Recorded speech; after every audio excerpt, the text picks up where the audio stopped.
À vous la parole. Alors, que je vous explique, en fait, on a donné la parole à l'ensemble des gens qui bossent avec les DDEN. Les élus, les parents d'élèves, les anciens DDEN. Voilà, donc on veut aussi vous donner la parole pour le travail qu'on a fait au quotidien.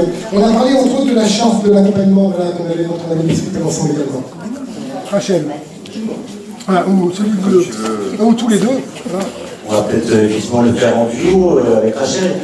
Pour nous, très clairement, les DDEN, vous avez une importance primordiale, étant donné que vous êtes des interlocuteurs reconnus de l'institution et que votre soutien, effectivement, pour toutes les questions larges autour de l'école, mais aussi autour du monde éducatif, sont un appui extrêmement important pour les enseignants, pour les organisations, car nous pouvons effectivement, à travers aussi les CDEN, avoir des échanges extrêmement qualitatifs avec un regard extérieur à l'école, puisque nous sommes représentants des personnels, et en tant que représentants des personnels, c'est-à-dire que quelquefois on est un peu avec une vision fermer nos établissements, avec une vision effectivement de notre quotidien, et qu'un œil extérieur à un moment donné nous est complètement profitable pour élargir le débat.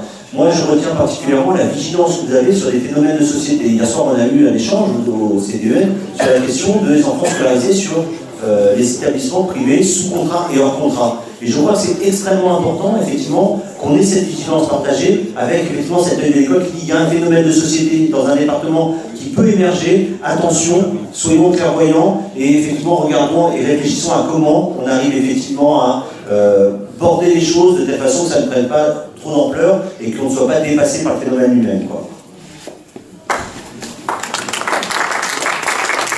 Alors, après Didier Brock, donc pour la FSU 93, c'est vrai que moi je vais dire quelques mots pour le SNUIPP. Je suis Rachel Chader, donc secrétaire départementale du SNUIPP FSU 93.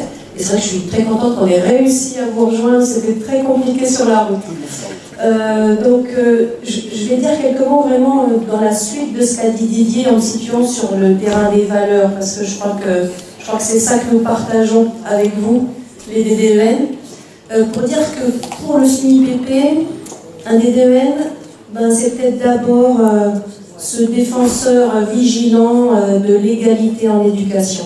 Je trouve que c'est peut-être ça que j'ai envie de dire de plus important pour nous. Et c'est vrai que sur un territoire comme le nôtre, la Seine-Saint-Denis, qui cumule tant de difficultés, le fait que vous soyez là pour veiller à ça, pour veiller à ce que cette égalité dans l'éducation soit effective partout, pour tous les enfants, quelle que soit leur situation familiale, quelles que soient leurs conditions de vie, et que vous veillez à j'ai envie de dire, à leurs conditions de vie à l'école, qu'elles soient bonnes pour tous les enfants. Eh bien, ça fait partie, comment dirais-je, voilà, c'est peut-être ça le plus important dans votre rôle pour nous au SNUIPP. Donc, nous vous en remercions.